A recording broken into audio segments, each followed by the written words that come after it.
tema yang saya bawakan adalah implikasi dan implementasi pemikiran John Calvin pada pendidikan agama Kristen bagi peserta didik di perguruan tinggi.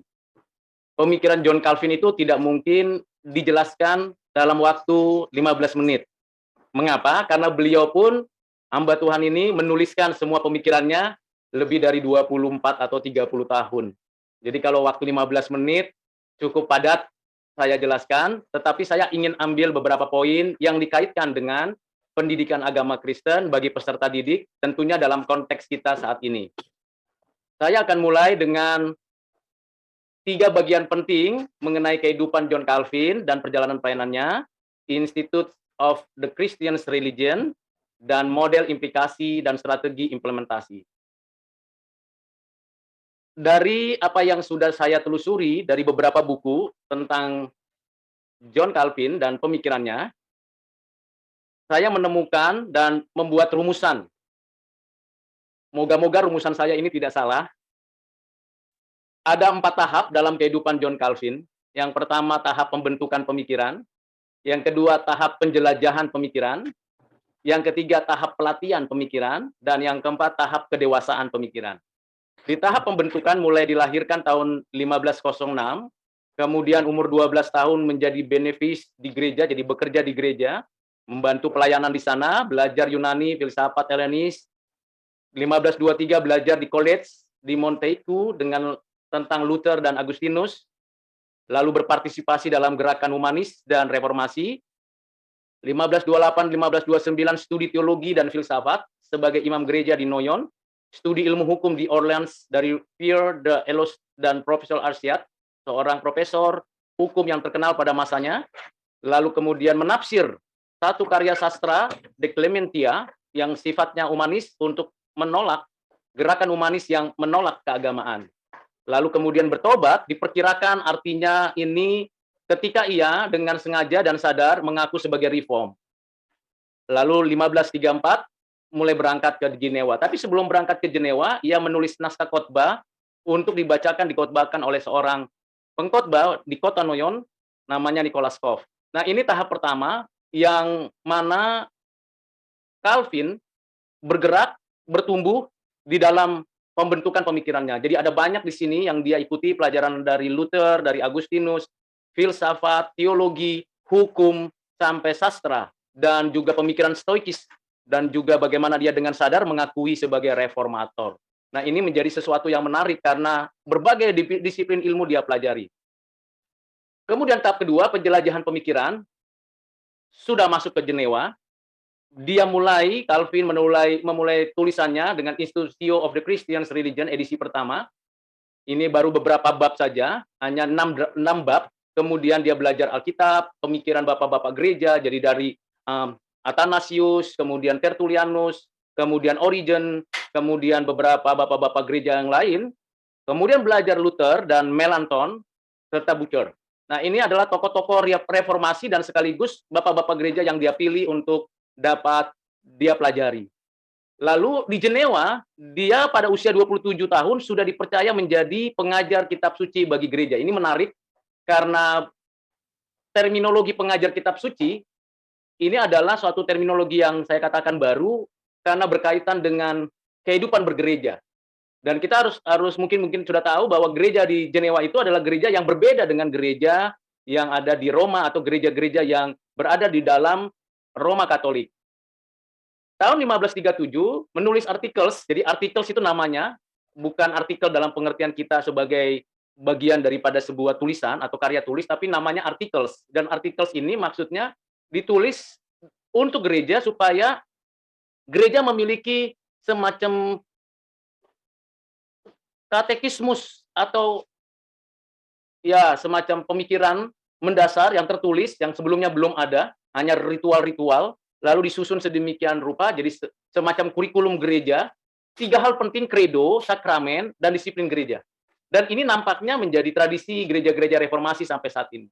Tahap keempat, pelatihan pemikiran. Mengapa saya katakan pelatihan pemikiran? Karena memang setelah articles itu dilaksanakan, ternyata magister dari kota Jenewa belum langsung bisa menerima. Karena begitu keras, tegas, jelas mengenai kredo, pengakuan iman, mengenai sakramen, yang biasanya ritualnya ada 7 sakramen, ini menjadi 2 sakramen, yaitu baptisan dan perjamuan, lalu disiplin gereja. Jadi disiplin gereja ini menarik, nanti ada beberapa kasus yang membuat harus ada keputusan dari magister berkaitan dengan kasus-kasus tersebut. Nah, ini gereja dan kota daripada di mana Calvin itu menjelajah pemikirannya, ternyata tidak menerima. Lalu dia ditarik oleh satu tempat di kota Strasbourg. Nah, di kota ini, jemaat di sana sangat antusias mendengar khotbah-khotbah daripada atau pengajaran-pengajaran Calvin. Mungkin saja ada orang-orang yang dari Strasbourg pergi ke Jenewa, lalu ingin mendapatkan pengajaran. Nah, setelah datang, dia disuruh diminta khotbah di gereja itu 4 kali seminggu. Ini sangat luar biasa karena bagaimana khotbah 4 kali seminggu, mempersiapkannya. Kemudian bukan hanya itu, dia menulis artikel-artikel teologi, lalu menafsir kitab-kitab Perjanjian Lama dan Perjanjian Baru, kecuali kitab Wahyu yang belum sempat ditulis. Kemudian menulis katekismus untuk anak-anak, ini yang menarik lagi. Katekismus untuk anak-anak dipersiapkan mengikuti perjamuan kudus. Nah, ini cukup menarik. Kenapa? Karena biasanya katekismus itu memang untuk orang dewasa, dan katekismus itu tidak dipersiapkan untuk perjamuan kudus. Apa yang menariknya, di perjamuan kudus biasanya di dalam konteks kekatolikan itu waktu itu makan roti saja. Makan roti saja dan tidak minum anggur. Jadi ada orang-orang tertentu yang boleh, para klerus dan para rahib saja yang boleh makan roti dan minum anggur. Anak-anak tidak boleh. Tapi ini anak-anak diperbolehkan, bahkan dipersiapkan ikut perjamuan kudus. Ini seperti kalau dalam konteks gereja sekarang namanya belajar CD. Belajar CD tapi nggak anak-anak. Kayak saya dulu belajar CD remaja ya, SMA kelas 1 saya belajar CD. Kalau ini masih anak-anak, berarti umur 12. Nah, di gereja saya sekarang sudah mulai diterapkan ini. Konsep anak-anak juga bisa diajarkan tentang hal-hal penting berkaitan dengan imannya dan supaya ikut perjamuan kudus. Tahap keempat adalah tahap kedewasaan pemikiran. Di mana dari mulai 1541 ya kembali ditarik lagi oleh magister di kota itu, lalu dia dipercayakan langsung menjadi gembala gereja. Jadi jemaat sudah melihat ada perbedaan yang sangat penting dari apa yang dilakukan oleh Calvin pada tahun 1535 sampai 1537, walaupun hanya 2 tahun, tapi ada perubahan di sana. Nah, sekarang mereka ingin tarik lagi, 1541 dikembalikan dan menggembalakan, langsung dia mengambil satu tindakan bahwa saya yang memimpin dan memberikan arah, dan tentu ada dorongan dari Farel, teman sepelayanan juga adalah termasuk seniornya, kakak rohaninya.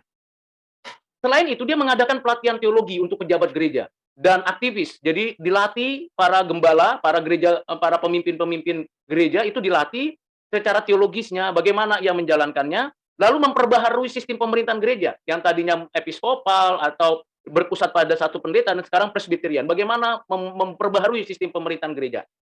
Dan di tengah-tengah kesibukan itu, dia melanjutkan menulis dan memperbaharui ICR, itu Institution of the Christian Religion. Saya pikir ini luar biasa, Bapak Ibu.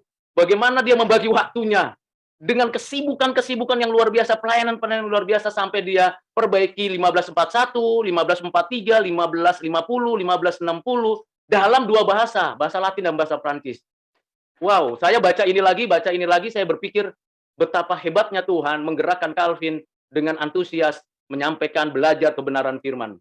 Lalu kaitannya dengan pendidikan agama Kristen dan sekolah atau perguruan tinggi yang saya tekankan ini adalah ia mendirikan college dan akademia. College dan akademia tahun 1559.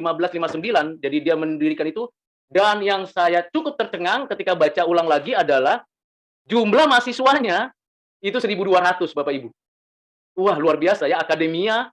Rektornya bukan dia, tapi Theodor Beza, seorang reform yang betul-betul punya pemikiran teologi yang mendalam, mendasar. Dan 1.200 menjadi di bawah murid, di bawah bimbingannya, dia sebagai pemikirnya di sana, dan rektornya bukan dia. Ini jarang sekali. Kalau dia yang mendirikan, harusnya dia jadi rektor, atau harusnya dia yang menjadi pemimpin. Tidak. Dia tahu panggilannya, dia jelas posisinya, dan dia serahkan sama orang yang memiliki kualitas. Ini adalah sebuah teladan yang baik. Jadi ada 4 poin ini. Lalu dari 4 poin ini saya buat formatnya. Saya tidak akan lakukan pembacaan ulang lagi, tapi paling tidak dalam tahap 1, 2, 3, 4, ini ada gereja, di gereja dia melakukan pelayanan. Lalu studinya kalau saya bisa katakan dari 15 kalau 12 tahun berarti 1521 sampai 1537. Jadi sekitar 15 tahun, 16 tahun dia studi, betul-betul studi lengkap dan jelas. Lalu karyanya tidak berhenti, dari mulai mengerti tentang belajar teologi, belajar pemikiran humanis, belajar dari berbagai pihak, lalu dia mulai terus tulis dan tulis dan tulis, dan kita mendapatkan manfaatnya sekarang.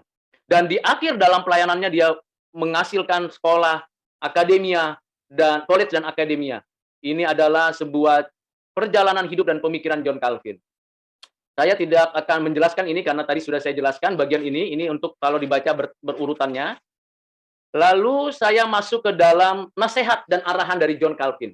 Saya bacakan secara penuh walaupun ada banyak yang kutipan sebelumnya. Di sini adalah kalimat dari John Calvin dalam bukunya, dan dia memulainya dengan satu kalimat yang panjang. Di sini panjang kenapa? Karena tidak ada titiknya. Sampai nanti titik yang kata sendiri itu. Saya bacakan untuk kita sekalian. Walaupun kitab suci berisi pengajaran sempurna yang padanya tidak ada hal apapun yang bisa ditambahkan, sebab di dalamnya juru selamat kita berkenan menyatakan hikmatnya yang tidak terukur nilainya, namun setiap orang yang belum terlatih dengan baik dalam membacanya akan sangat membutuhkan pedoman dan petunjuk untuk mengetahui apa yang ia harus cari agar ia tidak menyimpang ke kiri atau ke kanan, tetapi tetap di jalan yang benar yang selalu membawanya maju semakin mendekati tujuan yang dikehendakinya oleh Alkitab sendiri. Alistair Megard mengatakan ini adalah suatu dorongan untuk kita mengandalkan kuasa Roh Kudus ketika membaca bukunya dari Calvin ini. Dan Calvin dengan berani berkata bahwa buku ini benar. Mengapa? Karena dia merujuk kepada, di buku lain saya baca 6.000 ayat dia kutip dari Alkitab. Lalu dia menelusuri semua pemikiran-pemikiran bapak-bapak gereja, lalu ditulis diskusi dengan kaum Stoik dan humanis dan filsafat pemikiran. Jadi saya belum baca buku Institution of Christian Religion secara utuh, tetapi pemikirannya dan poin-poin penting yang saya sudah baca dan pelajari, baik itu terbitan daripada BPK Gunung Mulia dan juga terbitan-terbitan dari luar. Nah, ini adalah volume 1, 2, 3, 4 yang dijelaskan atau yang dituliskan. Pengetahuan tentang Allah pencipta, pengetahuan tentang Allah penebus dalam Kristus yang mula-mula mewujudkan kepada Bapa leluhur di bawah hukum dan kemudian kepada kita di bawah Injil, cara mendapatkan rahmat Kristus, manfaat yang diberikannya dan efek yang dihasilkan dirinya, sarana atau bantuan eksternal dengan mana Allah menuntun kita ke dalam persekutuan dengan Kristus dan memelihara kita di dalamnya. Ini adalah topik penting atau tema penting dari bukunya ini, dan nanti saya jelaskan, tuliskan apa yang menjadi kesulitan di dalam tiap buku-bukunya ini. Beberapa yang saya catat, nah ini bukunya dan babnya, bab volume 1 itu 18 bab, volume 2 itu 17 bab, volume 3 25 bab, volume 4 20 bab. Jadi kira-kira 83 bab, jadi harus dipelajari kira-kira 2 tahun kalau saya ya. Bapak Ibu mungkin bisa lebih kurang dari situ atau kurang dari situ. Nah, ini yang saya lihat konstruk von Francis Wendell, dalam satu buku yang saya pegang, yang menjadi pembacaan saya dari topik yang diajarkan. Jadi volume 1 itu bicara tentang Allah dan Wahyu, Trinitas, penciptaan, providensia. Volume 2 manusia dan dosa, Taurat, perjanjian lama dan perjanjian baru, Kristus dan karya penebusannya. Volume 3 cara mengambil bagian dalam anugerah Yesus Kristus, kelahiran kembali dan kehidupan Kristen, pembenaran melalui iman, predestinasi, dan akhir zaman. Di volume 3 ini ada 5 bab yang penting. Jadi predestinasi dan akhir zaman. Lalu volume 4 gereja, sakramen, baptisan, dan perjamuan kudus. Nampaknya kalau saya telusuri, kembali melihat pemikirannya misalnya Louis Berkhof, pemikirannya Herman Bavinck, pemikirannya Abraham Kuyper, ini adalah sistematika teologi yang begitu kental, disusun sedemikian teratur, tersistematis, dan ada dialog di dalamnya. Nah, setelah saya mencoba untuk memahami ini, lalu saya mendiskusikan ini dengan diri saya, dan saya menemukan beberapa pemikiran Calvin yang sulit dan dapat menjadi pijakan PAK. Nah, ini kaitannya langsung. Yang pertama, volume 1 itu bicara pengetahuan akan Allah dan akan manusia. Ini bicara tentang bagaimana kita mengenal Allah dan bagaimana kita mengenal diri, dan ini menjadi sebuah relasi internal dan eksternal, eksternal, eternal. Jadi ada 3, internal, hubungan dengan diri, eksternal dengan Tuhan, dan eternal dari Allah kepada kita. Jadi ini adalah pengetahuan yang mendalam. Lalu kesetaraan Yesus dengan Allah karena berkaitan dengan bidah-bidah waktu itu, dan penciptaan yang teratur dan berkelanjutan, lalu anugerah umum dan keberlanjutan hidup di bumi yang baru. Jadi bicara penciptaan bukan hanya bicara di sini, tapi keberlanjutannya di bumi yang baru. Lalu volume 2 yang saya highlight, kesulitan menjelaskan pemikiran Calvin adalah tentang rusak total. Nah, ini nanti di breakdown oleh Calvinis menjadi tulip, total depravity, unconditional of grace, dan limited atonement, kemudian irresistible of grace, kemudian lalu yang terakhir adalah perseverance of saint. Nah, ini yang menjadi cikal bakalnya. Ini agak kesulitan, banyak orang mempelajari ini. Baru yang kedua adalah manfaat Taurat dan bagaimana Taurat itu sebagai moral dan bagaimana kaitannya dengan Injil. Volume kedua, bagian ketiga adalah kesinambungan dan ketidaksinambungan PL dan PB, yang kebanyakan sekarang ini orang membaca PB saja, PL-nya ditinggalkan, dan sementara ada gereja tertentu yang hanya bahas PL saja, PB-nya tidak disentuh. Nah, ini dibuat kesinambungannya. Volume 2 ini yang keempat adalah karya penebusan Kristus berdasarkan ketetapan Allah. Nah, ini nanti kaitannya di volume ketiga ketika berbicara tentang predestinasi. Baru volume ketiga adalah anugerah yang tidak dapat ditolak, kaitannya dengan nanti rusak total dan tidak mampu total, serta anugerah Allah bagi setiap orang yang sudah ditetapkan Allah di dalam kekekalan, lalu kelahiran baru, pembenaran melalui iman. Nah, ini tentu menohok kekatolikan pada waktu itu, karena pembenaran melalui ritual dan kegiatan-kegiatan keagamaan atau usaha manusia. Baru yang ketiga, yang keempat dari volume ketiga ini predestinasi. Nah, ini cukup alot membahas ini double predestinasi atau bukan single predestinasi, supralapsarian atau infralapsarian. Lalu volume keempat, gereja dan gereja sebagai organisme dan organisasi. Lalu sakramen, nah ini juga menarik karena dia juga Calvin menjelaskan tentang adanya sakramen-sakramen yang salah dan tidak sesuai dengan ajaran Alkitab. Lalu bicara baptisan bayi atau baptisan yang diselenggarakan dan perjamuan kudus, bukan pengertian Luther, bukan pengertian Katolik, tapi pengertian dirinya yang menjelaskan tentang perjamuan kudus roti dan anggur yang tidak berwujud. Nah, ini banyak sekali, kalau saya jelaskan satu persatu mungkin tidak cukup waktu, pasti tidak cukup waktu. Lanjut, implikasinya bagaimana dengan pak dan kekinian kita dan implementasinya. Maka saya buat modelnya begini. Modelnya dalam implikasinya saya ambil 4 poin saja, yaitu model strukturisasi dan kewenangan, lembaga pendidikan untuk regulasi dan kebijakan yang berkelanjutan. Kalau kita lihat pemikirannya Calvin dari tahap 1, 2, 3, 4, maka di tahap ketiga dan keempat itu menjadi tahap yang paling penting, di mana Calvin mengendaki bahwa kalau dia memimpin gereja, maka diberikan kewenangan dan posisi dia itu posisi yang cukup penting untuk memberikan arahan, membangun kurikulum, melaksanakan pelatihan, dan seterusnya. Jadi model strukturisasi dan kewenangan ini perlu dalam pendidikan agama Kristen. Kalau tidak, maka kita hanya ikuti rambu-rambu yang di atas, yang bukan orang Kristen yang mengerjakannya. Nah, ini cukup sensitif di dalam negara kita. Yang kedua, model katekisasi di gereja. Jadi katekisasi di gereja umumnya hanya seperti untuk sekolah minggu, untuk untuk orang yang masuk sekolah CD gitu, ikut perjamuan, ikut di CD dan dia mendapat surat. Sebenarnya model katekisasi boleh dilakukan mulai dari anak-anak sekolah minggu untuk mempersiapkan mereka mengerti dan sesuai dengan tahap perkembangan individu. Di sini psikologi humanitas diperlukan untuk belajar tentang model katekisasi ini. Yang ketiga adalah model sistematika teologi, berkaitan dengan tentang pengenalan Allah, manusia, dan alam semesta. Dan saya sudah ramu tadi itu bicara tentang sistematika teologi dan biblika teologi. Di sana dijelaskan dengan utuh. Tentu ini perlu disampaikan dalam kelas-kelas yang levelnya lebih di atas lagi. Jadi bukan kelas katekisasi, tapi kelas sistematika. Lalu level yang berikutnya adalah model integrasi. Bagaimana ini diterapkan di dalam dunia kerja, dunia usaha, dunia bisnis, dan sebagainya. Nah, 4 model ini seharusnya bagi saya, usulan saya, karena ini kan artinya saya jelaskan ini karena saya belajar, lalu saya coba cari rumusannya, lalu saya buat model ini sebagai implikasi.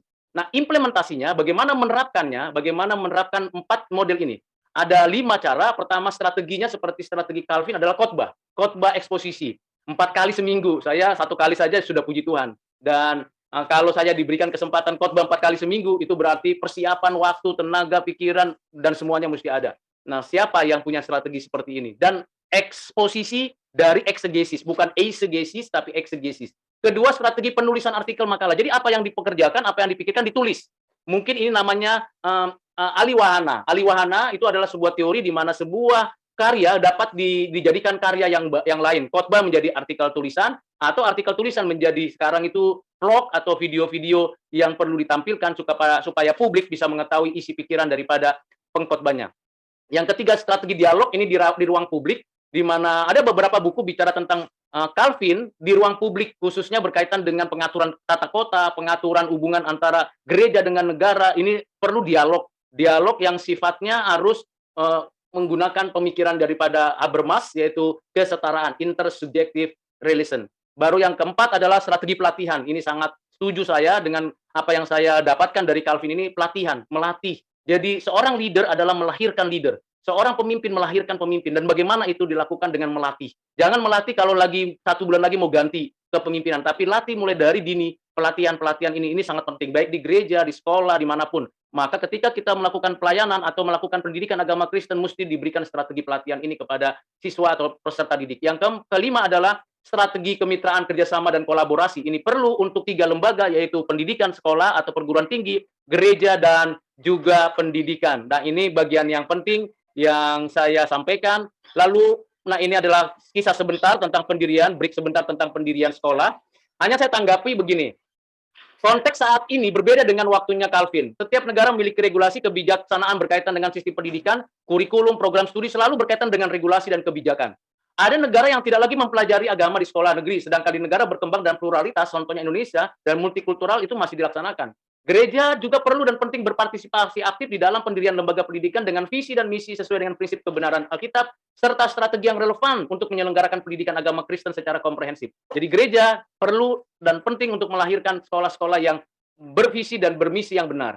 Nah, ini tanggapan saya terhadap pendirian sekolah yang dilakukan oleh Johannes Calvin. Kemudian, nah ini adalah sebuah refleksi pendidikan agama Kristen dalam konteks kita, di mana posisinya. Kalau di orang tua, maka itu adalah pendidikan iman. Kalau itu bicara di dalam konteks Alkitab, itu perenungan pribadi. Kalau itu di komunitas, itu katekisasi di gereja. Tapi kalau dalam kehidupan pribadi, itu pergumulan. Nah, ini yang saya coba pikirkan, bagaimana, di mana posisinya pendidikan agama Kristen. Perenungan saya, tadi refleksi ini, perenungan saya, panggilan Allah dan ketekunan. Ada 4 perenungan. Apakah kelahiran kembali itu penting dalam pendidikan agama Kristen? Iya, itu entry point-nya. Kemudian, perlukah, pentingkah optimalisasi nalar dan kinerja? Perlu, karena kalau kita lihat telusuran Calvin nggak pernah berhenti belajar dan belajar dan belajar, dan tidak pernah dia mengenal lelah. Ketiga, waspada dan siap sedia. Karena apa? Waspada, Calvin tahu konteksnya bagaimana, dia segera pergi dari Jenewa ke Strasbourg, dan juga dia ketika kembali, dia tetap harus siap sedia. Dan di sini perlu kepekaan. Dan pada akhirnya dia menanti apa yang dia kerjakan di dalam kehidupannya sehari-hari, dalam pelayanannya sampai akhir hidupnya. Ini kepustakaannya, tentu ini masih banyak yang perlu saya perbaiki, tambahkan lagi. Nanti saya akan coba pelajari lagi dan pelajari lagi. Baru section diskusi dan dialog. Demikian yang saya sampaikan, materinya cukup panjang, cukup lama, dan maafkan kalau lewat dari 15 menit. Tuhan Yesus memberkati kita, dan saya sangat berharap masukan, usulan, bahkan dialog kita terus boleh berlangsung. Tuhan memberkati. Amin.